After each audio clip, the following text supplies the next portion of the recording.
సాయి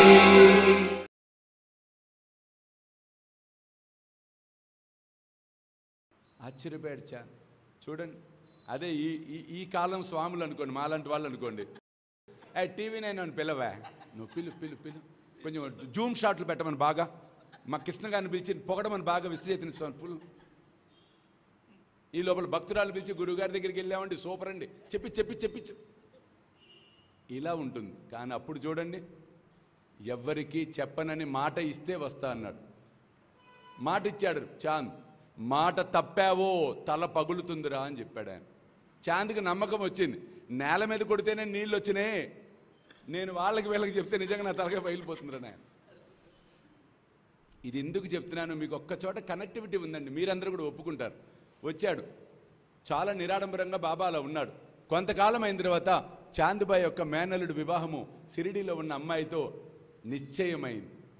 అప్పుడు చాంద్ ఏమన్నాడంటే, బాబా మేమందరం షిరిడీ వెళ్తున్నాం, దయచేసి నువ్వు కూడా వచ్చి ఆ వధువరులను ఆశీర్వదించు అన్నాడు. చలో ఐసే కరేంగే అన్నాడు. ఇక్కడ కథలో మనకి కనెక్టివిటీ, ఇది ఇప్పుడు నేను చెప్పబోయేది రాశారు. వేలాది మంది సాయి భక్తులు ఎదురు చూస్తూ ఉన్న ఘడియలు మరలా రాబోతూ ఉన్నాయి. స్వామీజీతో షిరిడి యాత్ర సెప్టెంబర్ 5 గురువారం నాడు బయలుదేరతాం. సెప్టెంబర్ 6, 7, 8 షిరిడిలో వేలాది మంది సాయి భక్తులతో ఈసారి ప్రపంచవ్యాప్తంగా ఉన్న సాయి భక్తులందరినీ కూడా మేము ఇన్వైట్ చేస్తున్నాం ఈ గొప్ప కార్యక్రమానికి. కాబట్టి మీరు నాతో రావాలి, ఈ యాత్రలో పాలు పంచుకోవాలి అనుకుంటే త్వరితగతిన కింద కనిపిస్తున్న ఫోన్ నెంబర్స్కి ఫోన్ చేసి మీ టికెట్ సెటిల్ చేసుకునే ప్రయత్నం చేయండి. బండిలో అందరితో బాబా వచ్చాడట. ఆ బండిని ఖండోబా మందిరం ముందున్న ఖాళీ స్థలంలో ఆపారట. ఆపితే అందరూ దిగారట. చివరికి బాబా దిగారట. దిగినప్పుడు ఖండోబా మందిర పూజారైన మహల్సాపతి ఒక గొప్ప వెలుగును చూసి పరిగెత్తుకుంటూ పోయి యా సాయి అన్నాడట. రండి సాయి అని సంబోధించాడట. చూడండి, ఈ ఘట్టాన్ని మీరు కనుక జాగ్రత్తగా అబ్జర్వ్ చేస్తే నేను చెప్పిందంతా నిజమంటారు. ఒక్కసారి ఇమాజిన్ చేయండి, చాంద్బాయ్ పటేల్ దూపుకేడుకు వెళ్ళిన తర్వాత సాయిబాబా లీలల గురించి చెప్పి ఉంటే ఏం జరిగి ఉండేది? పెళ్లికి సాయిబాబాను సపరేట్గా ఒక బండిలో కూర్చోబెట్టి తెచ్చేవాళ్ళు. అందరి మధ్యలో కుక్కేసి బాబా అలా కూర్చొని అలా తెచ్చేవాళ్ళు కాదు. చూడండి, అంటే చాంద్బాయ్ ఏమీ చెప్పలా. చాంద్బాయ్ ఎందుకు చెప్పలా? ఆ తండ్రి చెప్పొద్దన్నాడు కాబట్టి కథలను అనలైజ్ చేయాలి, కథలలోకి లోతుగా వెళ్ళిపోవాలి, ఆ పాత్ర నాదే అనుకోవాలి. అప్పుడు సత్యాలన్నీ వెలుగులోకి వస్తాయి. ఎప్పుడైతే మహల్సాపతి రండి సాయి ఆవో సాయి అన్నాడో అప్పటి నుంచి సాయి బాబాకు నామకరణం జరిగింది. ఎంత గొప్ప విషయం అంటే, మన భారతదేశ సంప్రదాయం, మన భారతదేశ పురాణ ఇతిహాసాలన్నీ తిరగదోడి చూసిన ఏ దైవము భక్తులతో నామకరణము చేయించుకోలేదు, ఒక్క సాయిబాబా అవతారంలో తప్పితే.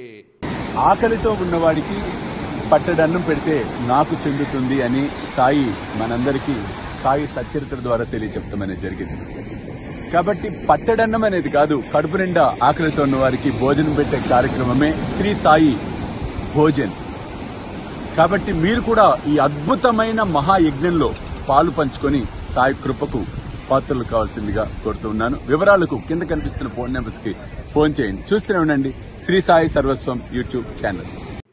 చూడండి, ఒక్క సాయిబాబా అవతారమే భక్తులతో నామకరణం చేయించుకున్నది.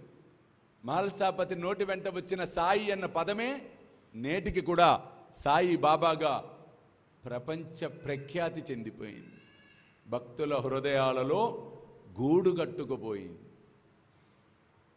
కాబట్టి ఆ విధంగా యవన స్వరూపైక్య దర్శనత్వాదిదలే మహల్సా వచ్చాడు, రమ్మన్నాడు బాబాని. వెంటనే కాళ్ళ మీద పడి ఏడ్చాడు. వెంటనే ఆవో సాయి అన్నాడు, కాళ్ళ మీద పడి ఏడ్చాడు. ఆవో సాయి అంటే ఎక్కడికి రావాలి? వాస్తవంగా మాట్లాడితే ఖండోబా మందిరంలోకి రావాలి. కాళ్ళ మీద పడిపోయాడు. బాబా నన్ను క్షమించు, ఈ విషయంలో నేను నిస్సహాయుణ్ణి. హిందూ ముస్లింల వైషమ్యాలు జరుగుతున్న ఈ సందర్భంలో నువ్వు ముస్లిం ఫకీర్ వేషధారణలో ఉన్నావు. నిన్ను ఆలయ ప్రవేశం చేయిస్తే నన్ను చంపేస్తారు బాబా.